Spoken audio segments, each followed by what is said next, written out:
60 రోజుల్లోనే ఇంగ్లీష్ నేర్చుకునే అద్భుత అవకాశం మీకోసం. ఇప్పుడే స్పోకెన్ ఇంగ్లీష్ క్లాస్లో జాయిన్ అవ్వండి. నమస్కారం అలగరి రవీంద్రనాథ్ గారు. నమస్తే అండి సిరి గారు. సరే, ఎక్కువగా లివ్ ఇన్ రిలేషన్షిప్లో ఉండడానికి ఈ మధ్య కాలంలో యూత్ అని చెప్పొచ్చు ఎక్కువగా ఇంట్రెస్ట్ చూపిస్తూ ఉన్నారు.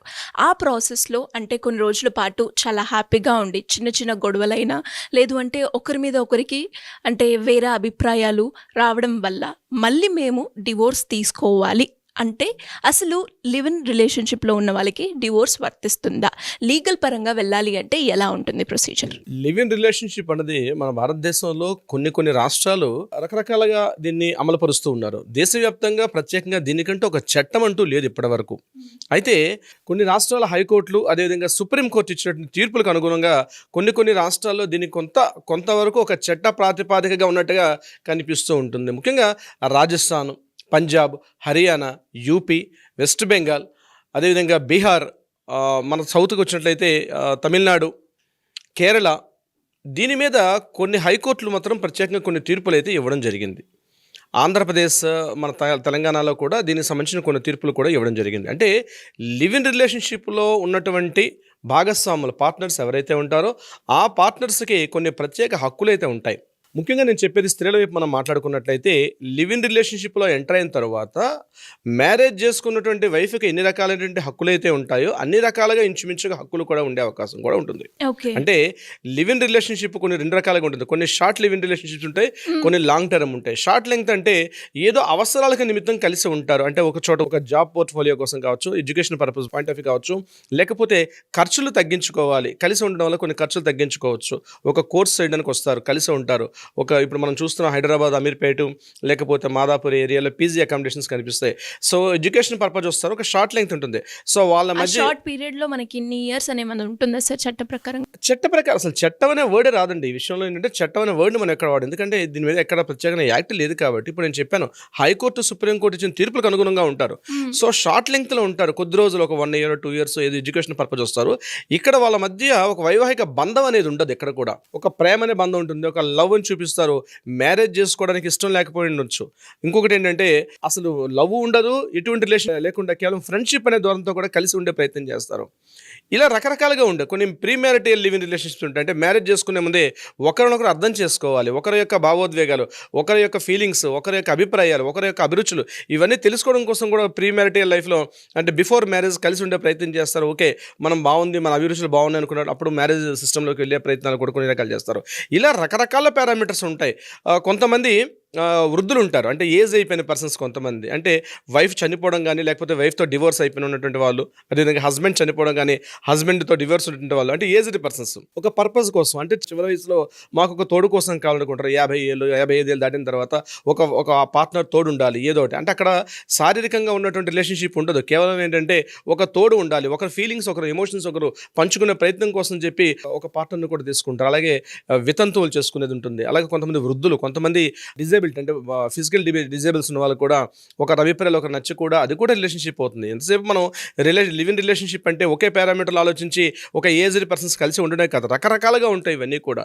అయితే వీటన్నిటికి కూడా లివ్ ఇన్ రిలేషన్షిప్లు ఎంటర్ అయ్యేటప్పుడు డెఫినెట్గా ఈ వైఫ్ ఎవరంటే ఈ లివ్ ఇన్ రిలేషన్షిప్ ఉన్న కో పార్ట్నర్ ఎవరైతే ఉన్నారో, ముఖ్యంగా లేడీస్ నేను చెప్తున్నాను, వాళ్ళకి కొన్ని ప్రత్యేక హక్కులు అంటే వీళ్ళు కూడా డొమెస్టిక్ వైలెన్స్ యాక్ట్ ఉంది, 2005 డొమెస్టిక్ వైలెన్స్ కూడా వీళ్ళ మీద కూడా ఇంప్లిమెంట్ అవుతుంది. అంటే ఆ సందర్భంలో అతని మీద కొట్టిన, తిట్టిన, అబ్యూజ్గా, మెంటల్ అబ్యూజ్ చేసిన, ఫిజికల్గా అబ్యూజ్ చేసిన, ఫినాన్షియల్గా అబ్యూజ్ చేసిన, ఇటువంటి కమిట్మెంట్స్లో అంటే ఒక జాయింట్ పార్ట్నర్షిప్లు ఉంటారు, కంపెనీలు పెట్టి ఫినాన్షియల్ అబ్యూజ్ చేసిన, ఎటువంటి రకాలు చేసినప్పుడు కూడా డొమెస్టిక్ వైలెన్స్ అనేది అప్లై అవుతుంది. సార్ కొన్ని సందర్భాల్లో లివ్ ఇన్ రిలేషన్షిప్లో ఉన్నప్పుడు అంటే ఇద్దరు కలిసి పిల్లల్ని కనడం కూడా మనం చూస్తూ ఉంటాం. ఆ సందర్భంలో అంటే ఎలా ఉంటుంది సార్ లీగల్ పరంగా మనం చూసుకుంటే? లివ్ ఇన్ రిలేషన్షిప్లో ఉండి కూడా పిల్లల్ని కన్నప్పుడు వాళ్ళకు కూడా లెజిటిమేట్ పిల్లలు అవుతారు. అంటే లీగల్గా వాళ్ళకు కూడా ఈ తండ్రి ఇతనే అవుతాడు. బర్త్ సర్టిఫికేట్స్లో కానీ లేకపోతే ఆధార్ కార్డ్స్లో కూడా హస్బెండ్ అంటే ఫాదర్గా ఇతని పేరు నమోదు చేస్తారు.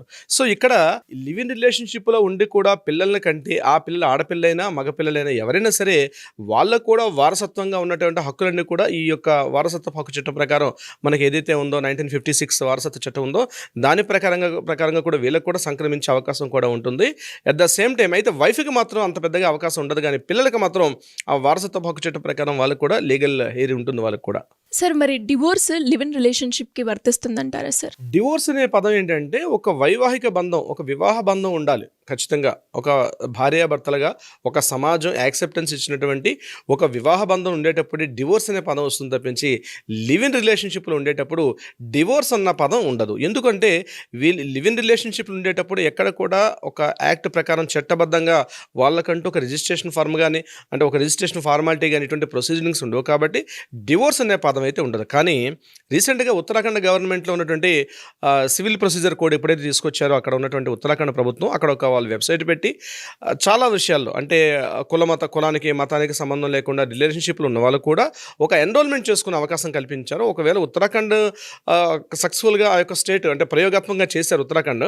ఒకవేళ అది కన్ఫర్మ్ అయినట్లయితే యావత్ భారతదేశాన్ని కూడా యాక్ట్ ఇంప్లిమెంట్ చేసే ఉద్దేశంలో కూడా సెంట్రల్ గవర్నమెంట్ కూడా ఆలోచన చేస్తున్నారు. కాబట్టి అటువంటి సందర్భాలు వచ్చేటప్పుడు డివోర్స్ అనేది రైజ్ అవుతుంది. కానీ ఇప్పుడు ప్రస్తుతం ఉన్నటువంటి పరిస్థితుల్లో డివోర్స్ అన్నటువంటి వర్డ్ లివ్ ఇన్ రిలేషన్షిప్లో ఉండే వాళ్ళకి మాత్రం ఉండే అవకాశం ఉండదు. కానీ ఇతరత్ర ఏదైతే మ్యారేజ్లో ఉన్నటువంటి రిలేషన్షిప్స్ ఉంటాయో అవన్నీ కూడా ఇక్కడ ఇంప్లిమెంట్ చేస్తారు సిరి గారు. అండ్ అలాగే సార్ ఈ మధ్య కాలంలో మనం చూస్తూ ఉంటే ఎవరైతే లివ్ ఇన్ రిలేషన్షిప్లో ఉంటారో అమ్మాయి తరపు నుంచి కావచ్చు, లేదు అంటే అబ్బాయి తరపు నుంచి కావచ్చు, వాళ్ళ పేరెంట్స్ వాళ్ళ పిల్లల మీద అంటే కిడ్నాపింగ్ కేసెస్ కావచ్చు, లేదు అంటే మాకు తెలియకుండా ఉన్నారు అని కావచ్చు, ఇలాంటి కేసెస్ పెట్టినప్పుడు లీగల్ పరంగా అమ్మాయి కావచ్చు అబ్బాయి కావచ్చు ఎలా ప్రొసీడ్ అవ్వాలి అంటారు? ఇది కాస్త టిపికల్ క్వశ్చన్ సిరి గారు. ఎందుకంటే ఇద్దరు మేజర్స్ అయినప్పుడు అమ్మాయి యొక్క కనీస వయసు 18 ఏళ్ళు, అబ్బాయి యొక్క కనీస వయసు 21 ఏళ్ళు ఎప్పుడైతే పూర్తవుతుందో వాళ్ళిద్దరూ మేజర్స్గా మనం గుర్తిస్తాం. కాబట్టి ఎవరి అభిప్రాయాలకి ఎవరి ఇష్టాలకి మనం ఖచ్చితంగా గౌరవించాల్సిందే. As a Indian constitution rule ప్రకారం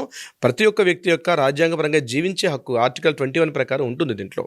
సో ఇక్కడ ఏమవుతుందంటే మేజర్స్ అయ్యారు కాబట్టి డెఫినెట్గా వారి యొక్క వ్యక్తిగత స్వేచ్ఛ, వ్యక్తిగతంగా ఉన్నటువంటి వారి ఇష్టాన్ని గౌరవించాల్సిన అవసరం కూడా ఉంది. ఇక్కడ కిడ్నాప్ కేసులు పెట్టడం చాలా చోట్ల మనం ఈ కేసులు వింటుంటాం. మనం కూడా ఎప్పుడైతే అమ్మాయి ఒక అబ్బాయిని లవ్ చేయడం కావచ్చు, లేకపోతే లివ్ ఇన్ రిలేషన్షిప్లో ఉండడం కోసం చెప్పి అమ్మాయి వెళ్ళిపోయిన సందర్భాల్లో ఇక్కడ 2 రకాలు వస్తాయి. కులమతాలు అంటే రిలీజియన్ విషయంలో కానీ, క్యాస్ట్ విషయంలో కానీ కొన్ని ప్రత్యేక పరిస్థితుల్లో వీళ్ళు ఇటీవల కాలంలో కొన్ని కేసులు కూడా పెట్టడం జరుగుతుంది. అయితే ఇక్కడ అమ్మాయి యొక్క స్వతంత్రంగా అమ్మాయి యొక్క ఇష్టపూర్వకంగా వెళ్ళేటప్పుడు కానీ, లేకపోతే అబ్బాయి స్వతంత్రంగా అబ్బాయి ఇష్టపూర్వకంగా వెళ్ళేటప్పుడు ఈ కిడ్నాప్ కేసులు అన్నవి కోర్టులో మాత్రం ఛాలెంజ్ చేసినప్పుడు ఎట్టి పరిస్థితుల్లో మనకు పాస్ అయ్యే అవకాశం కూడా లేదు. ముఖ్యంగా కేసు అనేది యాక్సెప్టెన్స్ చేయడం, బెంచ్ మీదకి వెళ్ళడం కూడా చాలా కష్టం. కిడ్నాప్ కేసు అంటే ఈ సంఘటన కాకుండా ఇతరత్రా దీని మీద ఏమైనా లింకప్ చేసుకుంటూ పెడతారు తప్పించి కేవలం పలానా అబ్బాయితోటి మా అమ్మాయి వెళ్ళిపోయిందని అమ్మాయి యొక్క పేరెంట్స్ కానీ, లేకపోతే మా అబ్బాయి ఇట్లా పలానా అమ్మాయిని ట్రాప్ చేసుకుంటూ వెళ్ళారని చెప్పి ఆ విషయంలో వెళ్ళడం కానీ ఎట్టి పరిస్థితుల్లో కూడా లీగల్గా అయితే అవకాశం లేదు. కానీ వాళ్ళు లివ్ ఇన్ రిలేషన్షిప్కి వెళ్తున్నారా లేకపోతే వాళ్ళు మ్యారేజ్ చేసుకుంటారా that is secondary part. But ఎప్పుడైతే ఈ రకంగా వెళ్ళారో కోర్టుల వరకు చాలా వరకు ఏంటంటే ఈ కనీస వివాహ వయసు వచ్చింది కాబట్టి వ్యక్తిగతంగా జీవించే హక్కు అందే ప్రధానంగా ఇంపార్టెంట్. కాబట్టి వీటి మీద కిడ్నాప్ కేసులు పెడితే మాత్రం ఎట్టి పరిస్థితుల్లో కూడా చలామణిలోకి వెళ్ళే అవకాశం అయితే ఉండదండి సిరి గారు. సార్ మరి ఎవరికైనా కూడా ఇంకా ఈ లివింగ్ రిలేషన్షిప్ గురించి డీటెయిలింగ్గా కావాలి అనుకుంటే మిమ్మల్ని అప్రోచ్ అవ్వాలి అంటే ఎలా ఉంటుంది sir procedure? Live in relationship మీద డెఫినెట్గా నేను చెప్పేది ఏంటంటే ఈ యొక్క వేదిక ద్వారా నేను చెప్పడం, ప్రతి ఒక్కరు కూడా లివ్ ఇన్ రిలేషన్షిప్లో ఆపోజిట్ జెండర్తో మీరు ట్రావెల్ చేస్తునేటప్పుడు వారి వ్యక్తిగత ఇష్టాలను కూడా గౌరవించడం ఇంపార్టెంట్, వారి యొక్క అభిరుచులను కూడా ఇంపార్టెంట్. కానీ ఇక్కడ గుర్తుపెట్టుకోవాల్సింది before going to the live in relationship, అది మ్యారేజ్ అయినా లివ్ ఇన్ రిలేషన్షిప్ అయినా మీరు కౌన్సిలింగ్కి రావడం చాలా చాలా ఇంపార్టెంట్. ఎందుకంటే ఒక పర్ఫెక్ట్ పర్సన్, ఒక లీగల్ సైకాలజిస్ట్ కానీ లేకపోతే సైకాలజీ పరంగా ఉన్నటువంటి పర్సన్స్ మీరు బిఫోర్ గోయింగ్ టు ట్రావెల్ చేయాలనుకుంటున్నారు. షార్ట్ టర్మ్స్ అంటే పక్కన పెట్టండి, లాంగ్ టైం వెళ్తూ ఒక అంటే అనేక కారణాల వల్ల లాంగ్ టైం రిలేషన్షిప్ అంటే మ్యారేజ్ అనేది ఇష్టం లేకుండా వెళ్తారు కొంతమంది ఏంటంటే రిలీజియన్ థీరీస్ మీద కొంత కాన్స్పిరసీ ఉంటుంది, కొంత సీక్రెట్స్ మెయింటైన్ చేస్తారు, కొంత ఓపెన్గా ఉంటారు, కొన్ని లివ్ ఇన్ రిలేషన్షిప్లో కొన్ని రకాలుగా ఓపెన్గా ఉండే ప్రయత్నం చేస్తారు. ఏదేమైనప్పటికీ కూడా before entering in the relationship, ముఖ్యంగా లివ్ ఇన్ రిలేషన్షిప్లో కౌన్సిలింగ్ అనేది చాలా చాలా ఇంపార్టెంట్. ఒక అండర్స్టాండింగ్ ఇంపార్టెంట్. ఒకరి వ్యక్తిగత ఇష్టాలని మరొకరు గౌరవించుకున్నంతకాలం ఎటువంటి అభిప్రాయ భేదాలు కూడా ఉండవు. ఎప్పుడైతే ఒకరి ఇష్టాల్లోకి ఎంటర్ అవుతారో అప్పుడు మాత్రం డెఫినెట్గా మీరు ఇబ్బందులు పడే అవకాశం ఉంటుంది. ఆ రిలేషన్షిప్ కూడా ఎక్కువ కాలం ట్రావెల్ చేసే అవకాశం కూడా ఉంది. ఎవరి వ్యక్తిగత ఇష్టాలు వారు ఉంటాయి, కానీ మీ బియాండ్ లిమిట్స్ మీరు దాటి వారి యొక్క వ్యక్తిగత విషయాల్లోకి మీరు వెళ్ళినప్పుడే, ఎందుకంటే ఈరోజు లేడీస్ కూడా ఈరోజు స్వతంత్రంగా సంపాదించుకుంటున్నారు, ఆర్థికంగా నిలబడుతున్నారు. కానీ ఒక ఆపోజిట్ పార్ట్నర్ అవసరం కాబట్టి సొసైటీలో నిలబడాలి, రకరకాల కారణాల వల్ల అవసరం కాబట్టి ఉంటారు. So before counselling important. దీనికి దీనికి సంబంధించి ఏమైనా డౌట్స్ ఉంటే కింద స్క్రోల్ అవుతున్న నెంబర్ని ఇమీడియట్గా కాంటాక్ట్ చేయండి. మీ చేతిలో ఉన్న ఫోన్ తీసుకొని ఇమీడియట్గా అట్లీస్ట్ కాల్ చేయండి. కాల్ లిఫ్ట్ చేయకపోతే వాట్సాప్లో మెసేజ్ పెట్టండి. మన లీగల్ టీం మీకు అప్రోచ్ అవుతారు. ఏదైనా సలహా సంప్రదింపులు కావాలంటే కూడా ఇచ్చే ప్రయత్నం చేస్తారు. అది కాకుండా న్యాయపరంగా ఏదైనా పరిష్కారం కావాలంటే కూడా డెఫినెట్గా హెల్ప్ చేస్తారు మన legal team. But prior appointment is very very important. Shri గారు, thank you sir, thank you so much. Thank you so much Shri గారు. సుమన్ టీవీలో మీ పర్సనల్ అండ్ బిజినెస్ ప్రమోషన్స్ కోసం కింది నెంబర్కి కాంటాక్ట్ చేయండి.